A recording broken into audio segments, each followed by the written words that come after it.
This morning on BRN, credit card debtors are chasing rewards. Joining me now to help break it all down, Ted Rossman is with Bankrate. Ted, always great to see you. Thanks for joining us on the program this morning. Good to be here. Thank you. So, Ted, I got to tell you, I looked at this story that we're going to talk about today, and it just got me thinking that maybe some of these credit card users are chasing the wrong thing. They're chasing their tail when it comes to rewards versus managing their credit card debt. But I want to get your reaction. That's absolutely right. Yeah, credit card rewards are great if you're avoiding interest. That's the key. Our survey found that 72% of people with credit card debt are pursuing rewards. The reason that's a mistake is the average credit card charges about 20%. And a typical rewards payout is often something like 1 or 2 or 3% cash back or airline miles. And maybe you get a little better than that in certain categories with the right cards, but your overall blended return is probably around 2%. So great if you're paying in full and avoiding interest, not great if you're paying 20% or more for the privilege. Why the mindset? I mean, maybe they signed up for these cards for rewards and they're so conditioned. It's almost like a game. You know, I'm wearing an Apple Watch. I use it to kind of gamify my working out. Is it like that we've kind of gamified rewards and people are willing to put aside their debt, their debt concerns and the interest rate they're paying versus getting those rewards? It's probably two things. One is just this siren song of rewards and everybody wanting something for free. And it's great to get cash back and it's great to get free trips. And as I said, though, it's not free if you're paying a hefty amount of interest. So that's a mistake people make. The other thing is maybe they have the best intentions that they're going to pay it off and then something pops up. And look, no shame. I mean, a lot of people have credit card debt for practical reasons. 44% of cardholders carry debt from month to month. The number one cause is an emergency expense, some kind of unexpected medical bill or car repair or something like that. The second biggest answer is just day-to-day expenses, things like groceries and other daily expenses outpacing your paycheck. So I do empathize with that, but we have to get the math right. You're digging the hole deeper if you're paying a hefty interest rate to get rewards. You know, there are some other debt payoff strategies that I would recommend following first, and then chase rewards once you're debt free. Yeah, and we'll talk about debt in our second part of our discussion. But I want to go back. The rewards from, you know, I used to have a United, I still have the United card, but I don't really fly often. And I would get rewards. But a lot of these rewards, Ted, they have a shelf life. I mean, they're not sitting on the books. They're a liability on the balance sheet, theoretically, for the company, whether it's an airline, whether it's buying groceries or gasoline, right? So there's usually a shelf life. So that kind of compounds, in my mind at least, if I'm right, that compounds the problem because you're getting something that really you can't cash it in for cash. It's not tangible. It's going to go away if you don't use it or lose it.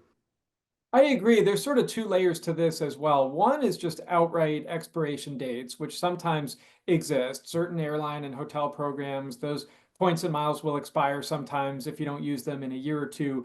The bigger problem, which affects everybody, is devaluation.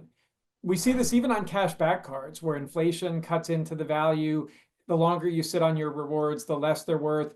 It directly happens in the travel world where sometimes it's 25,000 miles this year, let's say, to get a free flight. And then maybe next year they change the program and now it's 30,000 or 35, or same thing with hotels. These are currencies basically, and the providers do play with the value. And sadly, it's not usually in the consumer's favor. Usually there are these kind of devaluation steps that just make it harder to get a free trip. So not to say that they're not valuable because there is real value in these programs, but you don't want to hoard rewards.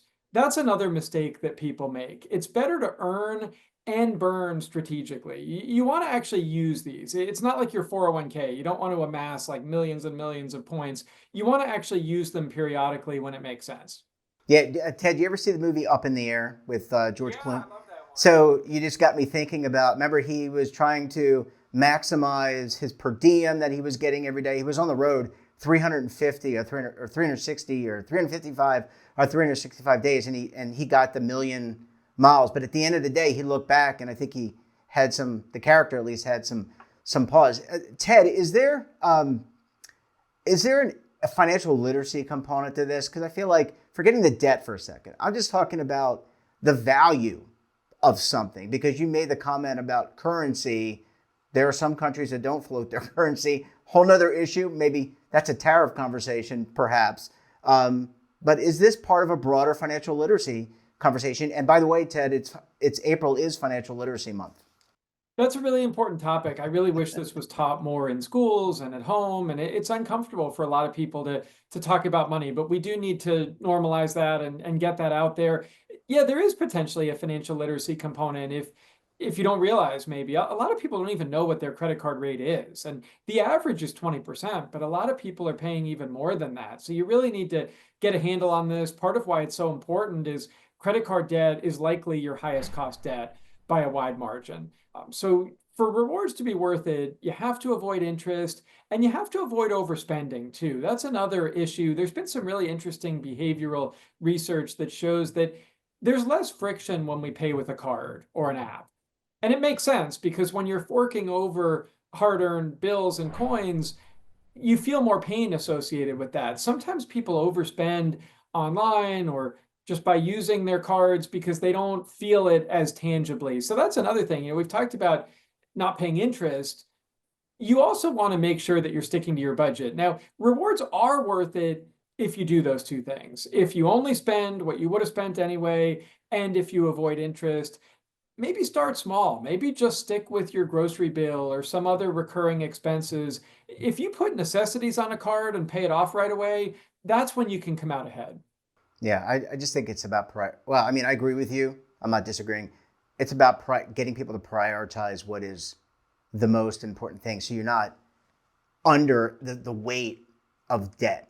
And we're going to talk about that. Let's conclude this part of our program, Ted. We're going to bring you back tomorrow, and we'll talk about debt, managing credit card debt, and pay down strategies. I think you'll have a lot. I know you will have a lot to offer. Ted, we're going to leave it there. Great to see you. And we'll bring you back on the program to discuss debt very soon. Sounds good. Thanks.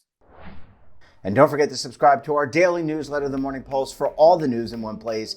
Details, of course, at our website. And your subscription supports all of this great BRN content. And we're back again tomorrow for another edition of BRN. Until then, I'm Jeff Snyder. Stay safe, keep on saving, and don't forget, roll with the changes.